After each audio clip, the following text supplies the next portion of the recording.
Right breaking చూస్తున్నాం. ఛత్తీస్గఢ్ బీజాపూర్ లో జరిగిన ఎన్కౌంటర్ లో మృతుల సంఖ్య పెరుగుతుంది. ఎదురు కాల్పుల్లో 12 మంది మావోయిస్టులు 3 జవాన్లు మృతి చెందారు. ఎన్కౌంటర్ నుంచి తప్పించుకున్న మావోయిస్టుల కోసం భద్రతా దళాలు కూంబింగ్ కొనసాగిస్తున్నారు. మరిన్ని వివరాలు అందించేందుకు మా ప్రతినిధి రవి సిద్ధంగా ఉన్నారు. రవి, శంకర్, బీజాపూర్ జిల్లాలో భారీ ఎన్కౌంటర్ చోటు చేసుకుంది. భద్రతా బలగాలు, పోలీస్, మావోయిస్టుల మధ్య ఎదురు కాల్పులో ఇప్పటి వరకు 12 మంది మావోయిస్టులు హతమవగా 3 జవాన్లు మృతి చెందినట్టుగా పోలీసు అధికారుల ద్వారా సమాచారం అవుతుంది. ఘటనా స్థలం ఇంకా భారీగా సెర్చ్ ఆపరేషన్ కొనసాగుతుంది. ఉదయం నుంచి కూడా వరుసగా ఎదురు కాల్పులు జరుగుతున్న పరిస్థితి. ఇంకా మృతుల సంఖ్య పెరిగే అవకాశం ఉందని కూడా పోలీసు వర్గాలు వెల్లడించిన పరిస్థితి.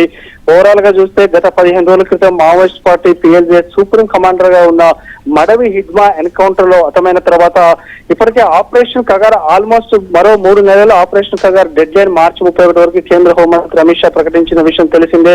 సో ఈ నేపథ్యంలో మావోయిస్ట్ పార్టీ కూడా జనవరి 1 నుంచి మేము ఆయుధాలు పూర్తి స్థాయిలో విడిచిపెడతామంటూ కూడా వారు కూడా MCC ఆధ్వర్యంలో ప్రకటన చేసిన పరిస్థితుంది. అయితే ఈ ప్రకటన చేసిన తర్వాత కూడా భద్రతా బలగాలు ఆపరేషన్ కగార్ లో భాగంగా దండకారణ్యంలో పెద్ద ఎత్తున సెర్చ్ ఆపరేషన్ కొనసాగిస్తున్నారు.